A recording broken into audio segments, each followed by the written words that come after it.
pulled off on this road, and I pointed my car towards the lights.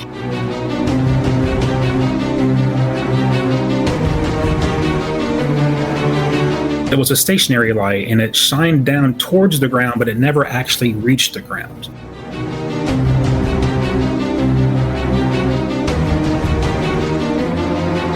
The tip of each wing had an identical type of light that the front did.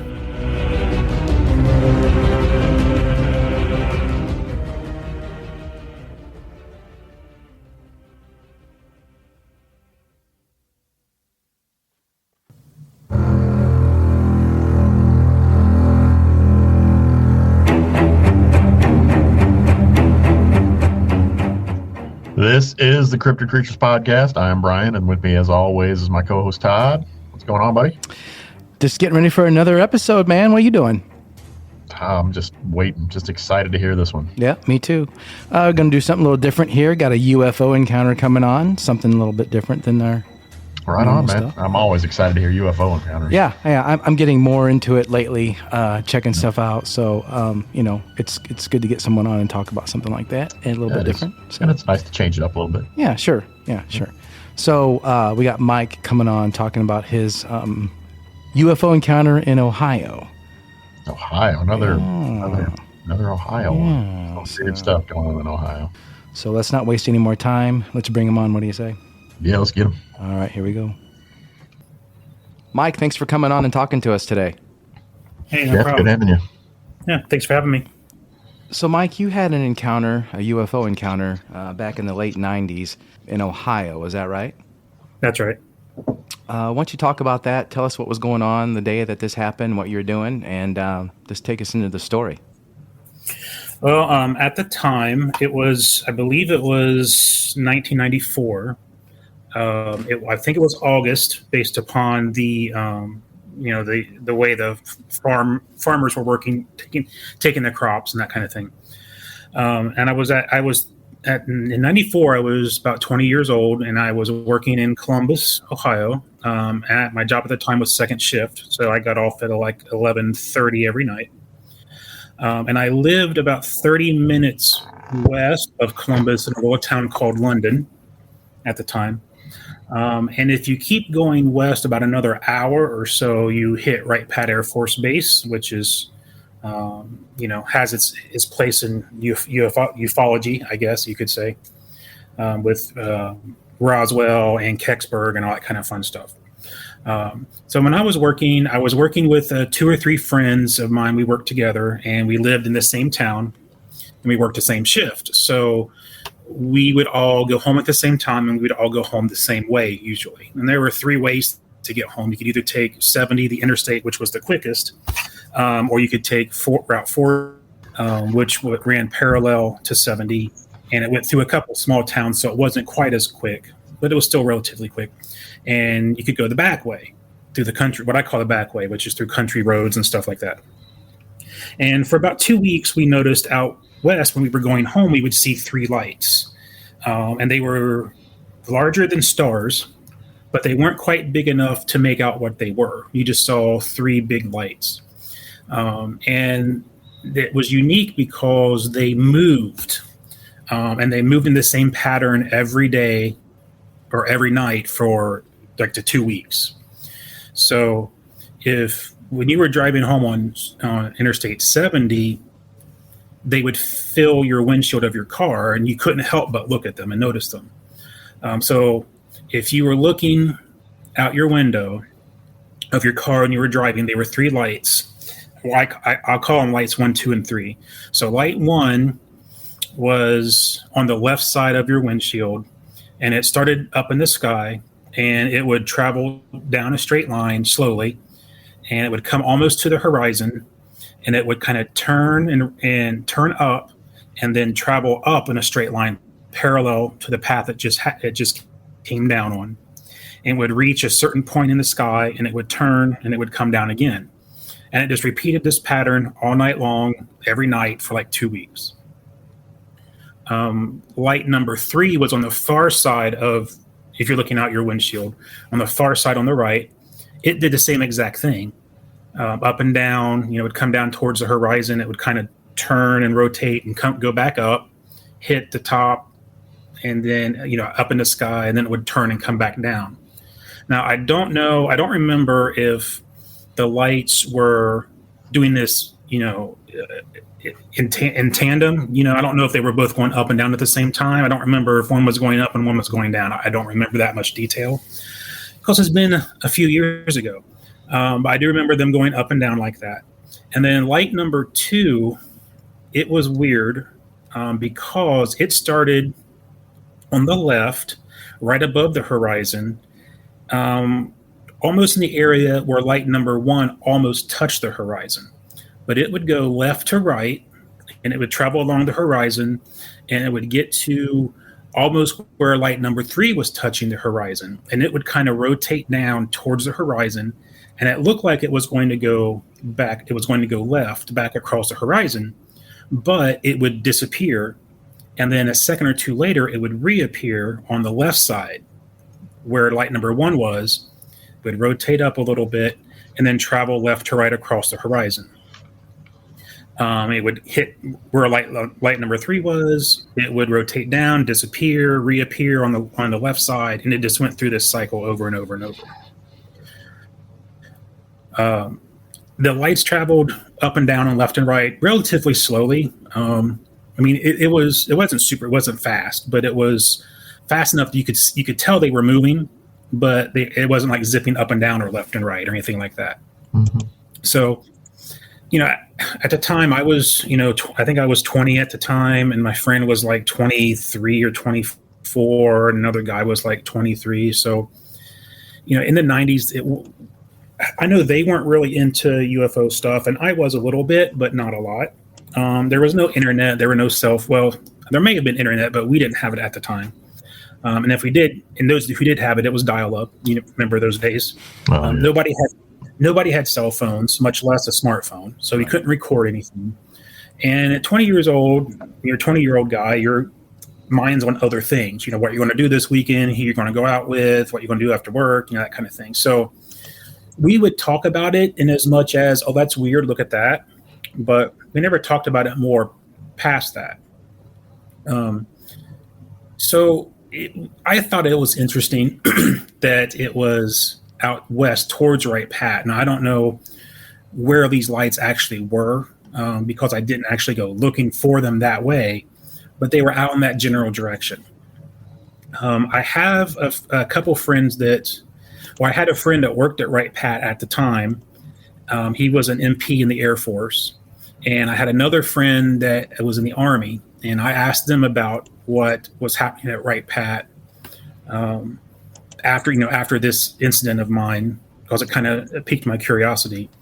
And the MP, he went to church with us, and I grew up with him. He was a few years older than me, and he was the preacher's son, so he had no reason to lie about anything.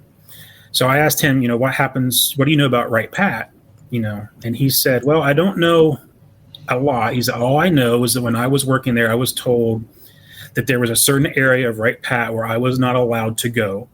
And if I were to step in that area, I would be shot and killed. So don't do that. And I asked my other friend who was in the Army what he knew about Wright Pat. And he said that he didn't know what was there, but from the paperwork that's came across his desk and that he saw, he said there is definitely something there, something they don't want you to know about, but he didn't know what it was. So that, I guess, this incident and those two guys kind of is what made me more interested in UFOs. But back to the incident. So my friends and I, we talked about the lights. We said that's weird, but it didn't keep our attention very long for 20-year-old guys. So one night, it was in August. It was mid to late August. It was a warm, clear night, and got off work at 11:30. And I decided, in the summertime, usually I drove home on the back roads because I could, take my time. I could blast the radio, roll the windows down, and just enjoy the drive. So I decided I was going to go home this night. I think it was a Friday night. I was going to go home and roll the windows down, turn the radio up, and I was driving. I was watching the lights, and I thought, well, I'm going to try to get their attention. So, at 40 something now, sounds like a silly idea, but when you're 20 years old, you think that's a great idea. So every time I turned towards the lights in my car, I would just drive down the road and constantly flash my bright lights. It doesn't make a lot of sense to me now, but at the time I thought I was a genius for doing this. And so I'm driving for a little bit, and I get about 3/4 of the way home, and I realize that light number 3, now all 3 lights kept doing their same pattern, but light number 3 on the right, every time it cycled through its pattern, it seemed to get bigger and bigger. And I thought, well, that's interesting. So I took that to mean that the light was, whatever this was coming towards me. So I kept doing my flashing of my lights and that type of thing. And I get about probably 5 or 6 minutes from home, and I'm in the middle of nowhere, basically. And I noticed that light number 3 is starting to take a shape. It wasn't just a ball of light anymore. It had a shape to it. So I found a country road. And I should also mention that the night was, like I said, it was warm and there was no clouds in the sky. There was no wind, but the moon was super bright. So I don't know if it was a full moon, but I know that when you're out in the country, it was light enough that when you're standing outside, that it would actually cast your shadow on the ground.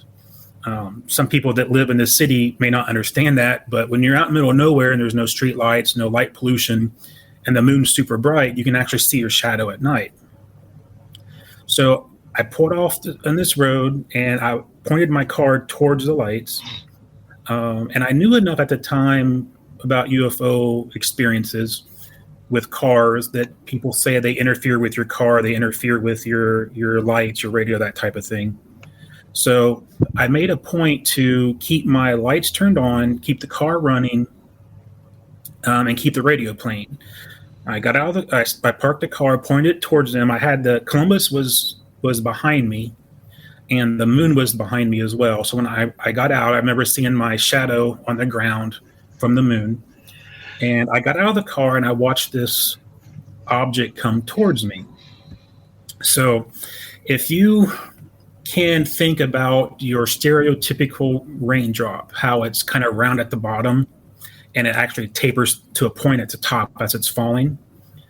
That's what this was like. But you take that shape and you turn it on its side, and instead of being a really round at the front and coming to a sharp point at the back, it tapered more evenly to a point at the back.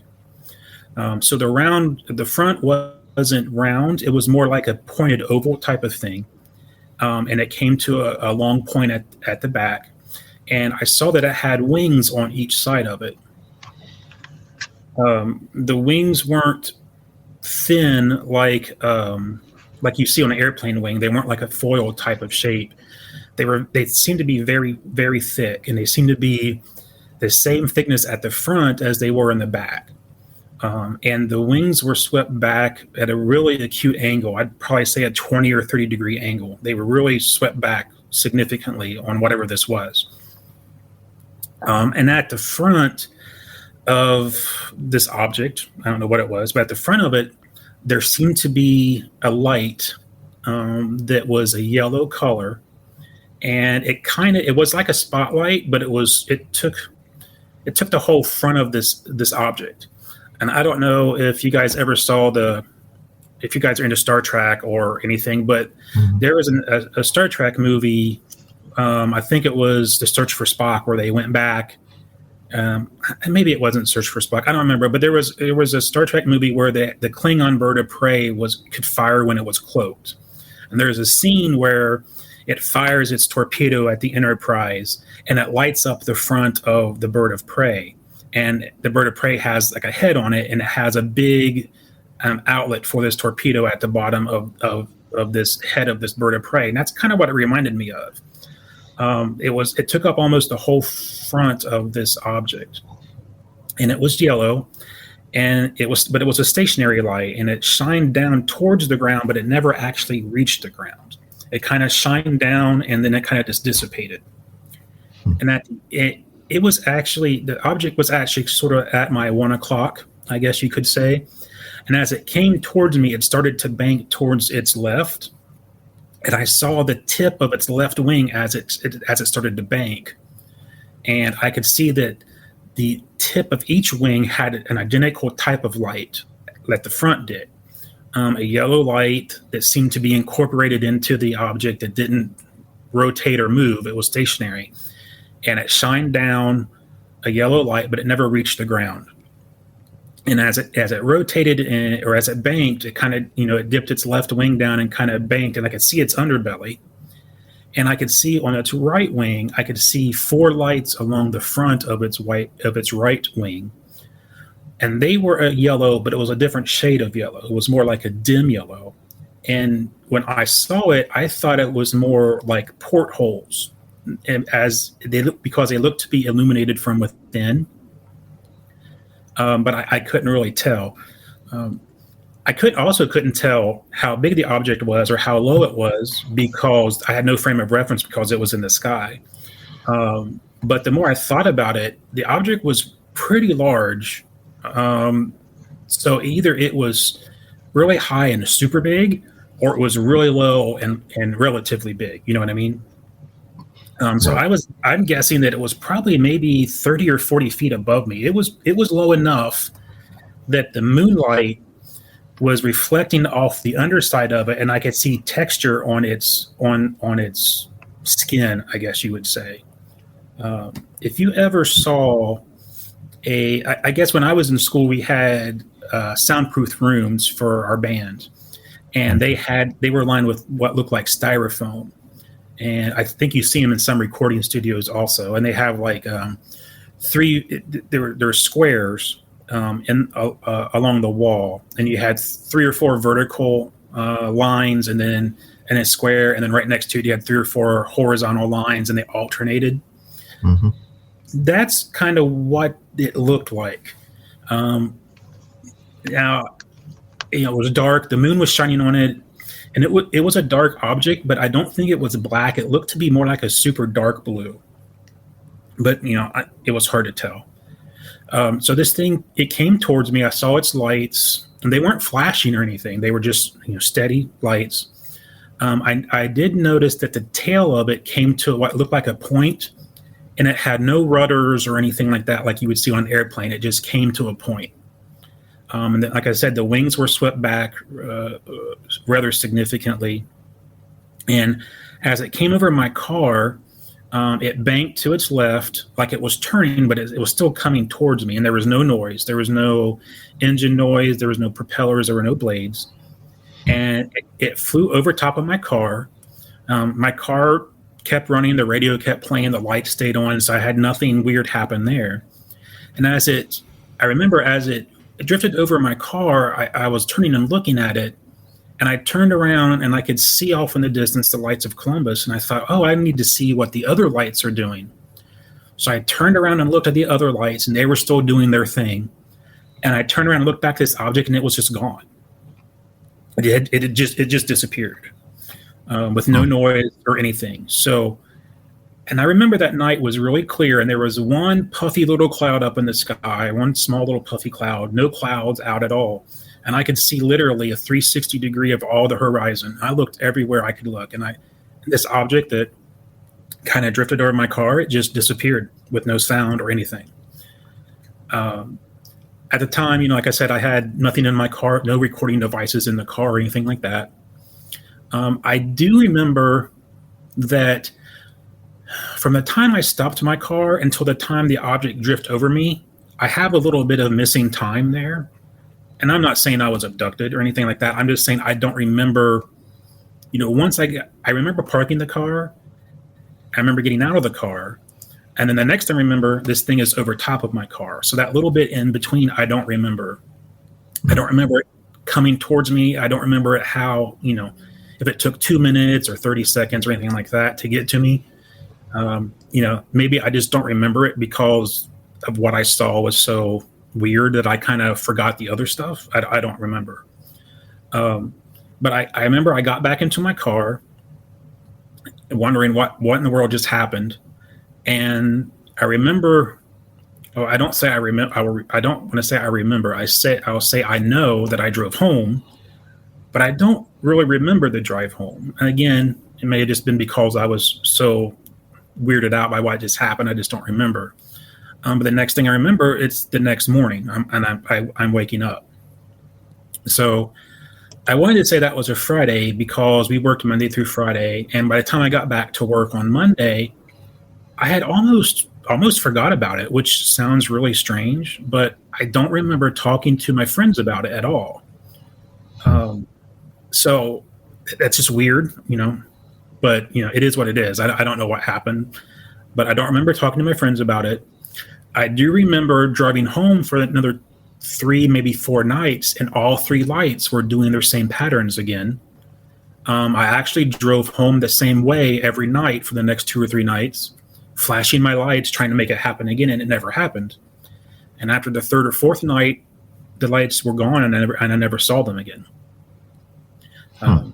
Being that I was the age I was, I didn't think to watch the news or anything like that. I didn't think about, again, we didn't have internet at the time, so I couldn't look anything up.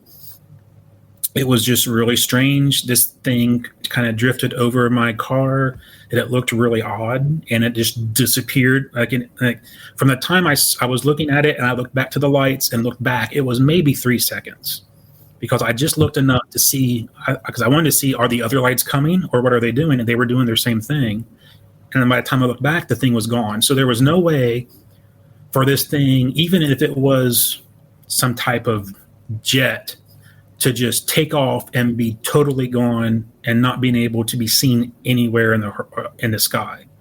That, and the fact that there was no noise, that wasn't possible. So I don't know where this thing went, how it went. I don't know if it, just kind of like cloaked itself, I guess, maybe you could say, and it was there. I couldn't see it, but I was just dumbfounded because it was there 1 minute, and then literally 3 seconds later, it was just gone. Did you say you were 30 to 40 feet away from this thing, you think? It was low. I don't have any, there was no trees around, so I couldn't tell, but it was close. I originally thought maybe it was 100 feet above me, but then I got thinking that's like 10 stories, and it was way closer than that because I could see the texture on its skin, up on the outside of this thing. So it had to be closer than that. So I'm guessing at the most 50 feet above me. So it was pretty close. It's pretty low. It's interesting you talk about the time frame. I mean, nowadays we have drones. Right. I guess my first question, how big do you think this thing was, if you had to estimate based on how close you were to it? How wide? Well, if it was 50 feet above me, like I'm guessing, it was 2 school buses long and maybe a school bus and a half. Well, maybe not quite a school bus and a half from wingtip to wingtip. Wow. So it was significant. Yeah, that's pretty big. Yeah, it was a good sized thing. I mean, if I held my arms up, if you hold your arms up and put your arms straight up in the air, and stuck your fingers out like you were trying to measure something, it was almost as wide as that would be. Mm-hmm. Well, I won't say it was. I have to rephrase that. It wasn't as wide as that. It was as long as that. So from tip to tip, it was almost as long as your fingers would be apart from each other. Right. Well, when people talk about UFOs, they automatically go to alien. That's really not what specifically a UFO is. It's just an unidentified flying object, right? So who knows where this thing could have come from? The fact that it was close to an Air Force base kind of makes you wonder. Especially that Air Force base. Right. All the less, still what's going on here. Like I said, drones, have come out, in the past, I don't know how many years, but back in the 90s, I don't believe that we had those things. And even with the drones today, they make noise. They make a lot of noise. Yeah. Mm-hmm. And you can. Well, I didn't know at the time about stealth blimps. I didn't know about that until about 10 years ago. So, I got thinking maybe it was some type of stealth blimp because it was slow, but it wasn't like, it's so weird. It was slower than like a plane or a helicopter, but it wasn't like super slow. You know what I mean? So, I mean, you could see it moving, but it made no noise. But even blimps, well, they call them stealth blimps for a reason, I guess. But like a Goodyear blimp, they have propellers and stuff, and you can hear them, especially if it's that close. So, I don't know. It was just weird that it made no noise. What color were the lights? Were they just like white lights when you first saw them, or were they different colors? You mean when they were off in the distance? Yeah. Yeah, they were just like really giant stars. They were white, and they didn't twinkle or shimmer. They just moved. And the two things that brought them to our attention was that they were bigger than any other star in the sky, and that they were moving. We thought that was strange. You flashing your lights at this thing drew its attention to you, obviously, and it come to check you out. And as big as that thing was, in your opinion, do you think there was some kind of life form inside this thing? I really have no idea, but it saw me and it came to investigate me. So whether it was controlled remotely or there was something in it controlling it, there was some type of intelligence to it. And the fact that, for three, maybe 4 days after this happened, I did it again and it didn't care. It's like I was doing the same thing and it saw me a couple of days ago and it's like, hey, we already saw that guy, so we don't need to check him out anymore. Yeah, and if that was, a military thing or from that base, those guys wouldn't have given two craps about what you were doing, flashing your brights and come and investigate you out, drone or not drone or whatever this thing was. And that's what's interesting. It came down to see what the heck you were doing. You said you had stopped and gotten out of the car too, right? Right. Yeah. Were you scared at all when this was going on? Terrified? Just no, shocked? I didn't. I was like, wow, what is this? I was at that age where I was kind of dumb and I didn't, maybe now I would have been a little nervous or concerned, but then I was like, wow, this is kind of cool. What is this thing? And then the fact that I just kind of forgot about it for a few days afterwards also was kind of strange to me. I would think I'd be telling everybody. And I did mention a long time after this happened, maybe 10 or 15 years after this happened, I mentioned it to my mom, and she's from that area. And she said, oh, yeah, we used to see all kinds of weird things. There were reports of things landing in the fields out there and stuff. And I'm like, well, that'd been nice to know before, before this happened. But I did actually, after it happened a few years later, I did contact MUFON. And they sent a lady out, and I drew her a picture, and she took a report. And she gave me the report number, but I have since lost it. So I don't know how long they keep that stuff, but it is in their record somewhere. And she said she didn't know of anything similar to that in the area at the time that we were talking. So I don't know. Do you still have the picture, or can you recreate it maybe and get it to us at some point so we can put that out there? I can try to get it to you and get it. I had a really good one I had on the computer somewhere, but the computer died, so I lost it. But yeah, I can get another one drew up. It's really hard to visualize it. So yeah, I can do that. Okay. Yeah. That's great. You never know with these Air Force bases and all that. Area 51, all the weird stuff that goes on there. Is it our government experimenting with things? Are we interacting with things and the government's keeping it from us because they don't want us to know? You talked about your buddy said, hey, if you go in there, they're going to shoot you. So they obviously do not, whatever is going on, do not want people to know. Mm-hmm. So maybe they are interacting with some alien life forms, some different kind of spacecraft that they didn't create. Maybe. I actually remember when I was a kid, there is a town between where I lived in London and Dayton called Springfield. And we used to go there when I was a kid to the shopping mall and stuff. And I remember one time I was maybe 9 or 10 or 11, something like that. And we were walking through the parking lot and it was dusk out. And I saw what I thought was a UFO being escorted by some jet fighters. And I was all excited. Oh, wow, I saw a UFO. And then years later, I found out that was actually a stealth bomber. So they had a stealth bomber in the middle, and they had a fighter jet in the front and 2 fighter jets on the side. And they were flying. I guess they were going to land at Wright Pat or something. I don't know. But they were literally flying over the mall. And they were pretty low. And I could actually see the shape, the triangle shape of it. And I was all excited. I thought it was UFO. And then I found out later it was actually a stealth bomber. So, yeah, they were doing weird things out there. And it probably still are, to be honest. Right. So, yeah. Well, who knows with technology what we can do nowadays. you think about alien spacecraft or whatever, and they always talk about how there's no noise and how they can move, so quickly. It's, just Any direction, zapping around. What kind of technology are we talking about? Is this magnetism? Is this some kind of gravitational thing? What feeds it? What makes it move? Obviously, it's not running on some kind of fuel per se. I think it would probably make a noise. But who knows? The weird thing is why is it such a secret? Right. Why are they keeping this from us? Was the stealth bomber being developed back in the mid to early 1900s and just came out? And now are they doing this and going to drop this on us 100 years down the road? Hey, we got spacecraft now. But Mike, what's your thoughts on aliens and life out there besides us? Do you think it exists? I think you'd have to be pretty arrogant to think that it doesn't. I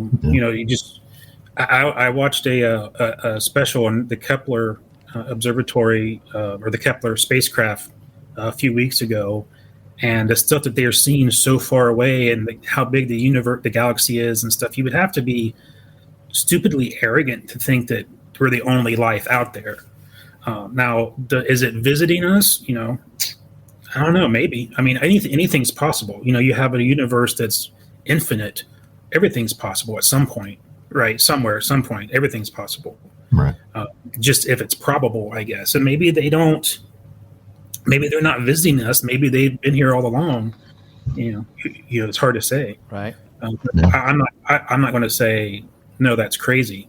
But I'd have to see some things. Just like Bigfoot, I'd have to see Bigfoot to believe it.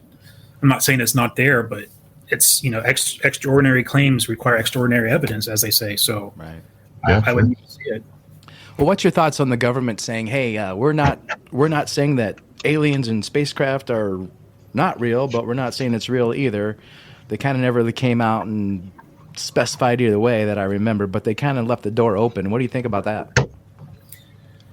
Well, I think the government has to keep some things from people because I worked with the public for a long time, and there's a lot of stupid people in the public that they don't understand. I mean, I don't mean that in a derogatory way, but there's a lot of uneducated people out there that don't. I mean, some people don't even know who their governor is. So right. Yeah. I mean, some stuff they have to keep from us, but I think the government, if it's keeping things from us, part of it is because they need to, another part is because they want to. Whether or not, they may not need to, but they want to. So yeah, I don't know what their reasoning is, but I think some things that they need to keep from the public, especially defense-related things. But I think some things they need to keep from the public for the public's benefit, so they don't go all crazy and riot in the streets and, the economy collapses and stuff like that. Right. But, you hear stories about the men come every time somebody sees or sees a big, all these men come out of the woodwork and harass them and stuff. And personally, I find that really hard to believe in a lot of ways because the government can't even balance a budget or deal with themselves. How are they going to keep this under wraps? Now, my friend that was in the Army I was telling you about, he had really high secret clearance in the Army. And he was telling me that there is a government within a government. And that the president really doesn't have a lot of say in a lot of things. Right. He's more like a figurehead. And I asked him, well, who are some of these people in the government? And he said, now take this for what it's worth. He said that one of them was in NASCAR. And he said, why? And this was about the time that Newt Gingrich was getting in all the trouble. And he said, why do you think Newt Gingrich is getting in all this trouble and nothing ever happens to him? And I said, well, what do you mean? He's like, well, Newt Gingrich is one of there's like 6 people in this government. He said, Newt Gingrich is one of the people in this government, in this shadow government. And I kind of said, okay. And I kind of didn't really believe a lot of what he said when he told me, but I later saw his resume, and he has a bunch of that stuff listed on his resume. So, that he was in the military, and he was from Virginia, if I remember right. And he was telling me about Greenbrier down in Virginia and about the underground stuff in Greenbrier. And his brother was a manager at the Greenbrier Resort. I thought that was a bunch of bunk until I learned about Greenbrier, and the more I learn about what he's telling me, the more he's been right. So, yeah, I don't know. Brian and I have always said we could start a totally different podcast about secret government and conspiracies and all Conspiracy that. theorists, man. We could do plenty of shows on that. But yeah, I believe that too. I don't think that the government, as we I've been know saying that for years, runs this country. I think it's ran by other things, and I think we're kept in the dark about a lot more things than we know about. Yeah. Oh yeah, for sure. But do you ever go back to that area and look around anymore?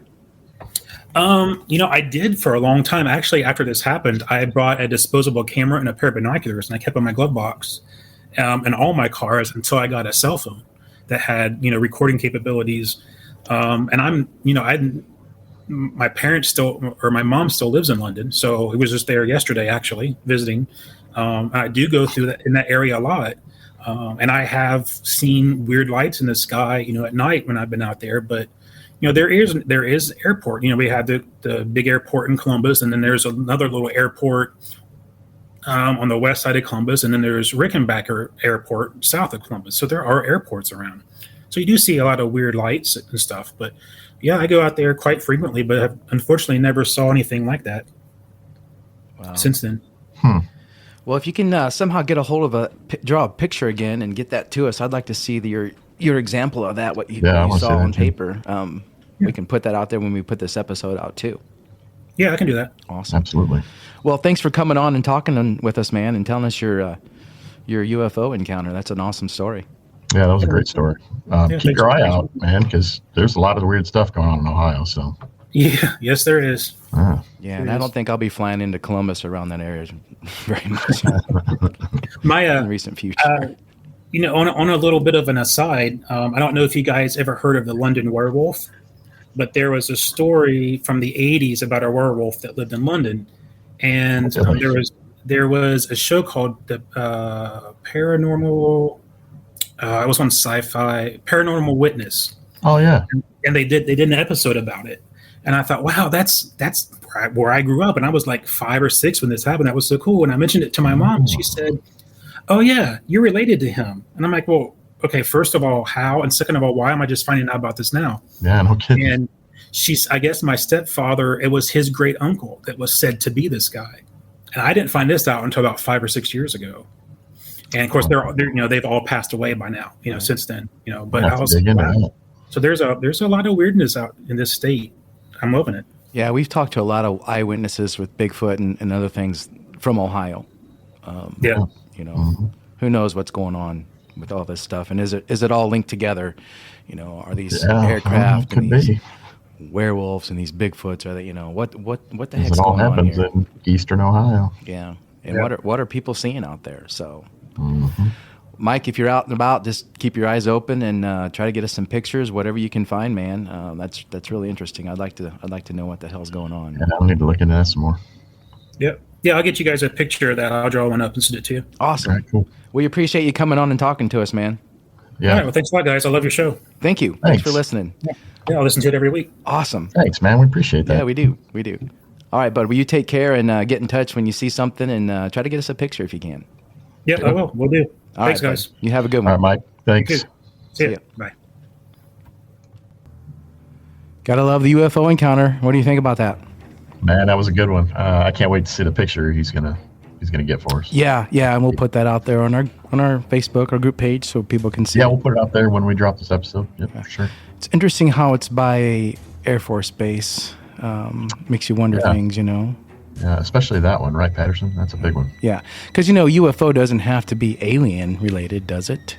I mean, it's an identified flying object. Doesn't matter where it's from necessarily, but strange nonetheless. So Still, yeah. Mm-hmm. Thanks to the listeners once again. Thanks. Well, yeah, we appreciate you guys a lot. Definitely. Yeah, we wouldn't be here without you. So, if you or anyone you've known had an encounter, reach out to us. Email us at info@cryptidcreatures.co. Hit us up on Facebook. Where else, Brian? Instagram, Twitter, we're everywhere. YouTube, you name it, right? All you got to do is look for Cryptid Creatures. Yep. So we're looking for people to come on and talk about their encounters. So just let us know. Yeah, let us know. Email us, DM us on Instagram or whatever. If you don't want to come on the show, we'll just, give it to us in writing and we'll just read it or add it to our upcoming projects. Yeah, we've got a lot of upcoming projects, a lot of stories to get on here where people didn't want to come on, but we told them we'd read their stories for them. So we got that to come out yet too. So yeah, for sure. Brian, thanks again for hanging out, man. Oh man, always fun. Always a pleasure. Till next time. See ya. See ya.